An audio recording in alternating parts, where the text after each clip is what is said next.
সবাইকে নিয়ে একটা আন্দোলন, আমাদের কিছু ডিসিশন আপনাদের সাথে মেক করা লাগবে।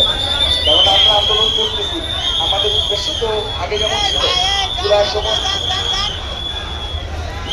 সময় একটা আচ্ছা আচ্ছা আমি একটু বলি, সেটা হচ্ছে যে জুলাইয়ের সময় যেমন আমাদের একটা উদ্দেশ্য ছিল, সেই উদ্দেশ্যটা হচ্ছে শেখ হাসিনার মতো আমাদের একটা উদ্দেশ্য এখানে এসে দাঁড়াইছে, সেটা হচ্ছে হত্যার বিচার। এর সাথে সাথে আমাদের কয়েকটা বিষয়কে মাথায় রাখা লাগবে। প্রথম বিষয় হচ্ছে আমরা যেই জায়গাটা অবরোধ করে আছি, এইটা আমরা অবরোধ করার জন্য চয়েস করেছি, কারণ হচ্ছে এটা উত্তরবঙ্গের প্রবেশ মুখ। এইটা যদি আমরা আজকে দেই তাহলে সরকার হচ্ছে একটা বড় প্রেশারে পড়বে।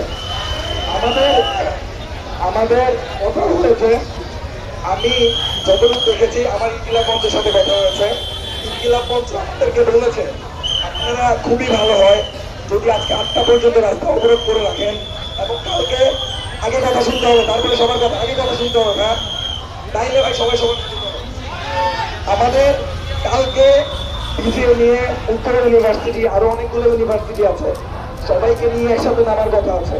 তো আজকে 8টা পর্যন্ত আমরা রাস্তা অবরোধ করে আমরা অনেকেই আজকে অবস্থান নেওয়ার প্ল্যান করেছি, রাস্তার ভিতর আজকে থাকার প্ল্যান করেছি, শাহবাগের মতো করে, যে ধরনের কোনো চত্বর না একটা কোনায় আমরা থাকি। এবং আজকে এখানে যারা আমরা থাকবো তারা তো থাকবোই, কালকে আবার 11টা থেকে রাস্তা অবরোধ করবো, কেননা এর মাঝখান দিয়ে আমরা সরকারকে বুঝাইতে চাই, না হইলে কালকে থেকে অনির্দিষ্টকালের জন্য আমরা শুয়ে পড়বো রাস্তায়। এখন কেননা আমি দেখেন, আপনারা প্রত্যেকে জানেন এখানে বেশিরভাগই জুলাই যোদ্ধা, আমরা কেউ কাউরে ছেড়ে যাওয়ার জন্য এখানে আসি নাই, আমরা কেউ কাউরে ছেড়েও যাবো না। আমরা এতটুকু ওয়াদা আদিবাইকে দিচ্ছি, এতটুকু ওয়াদা ইনকিলাব মঞ্চকে দিচ্ছি,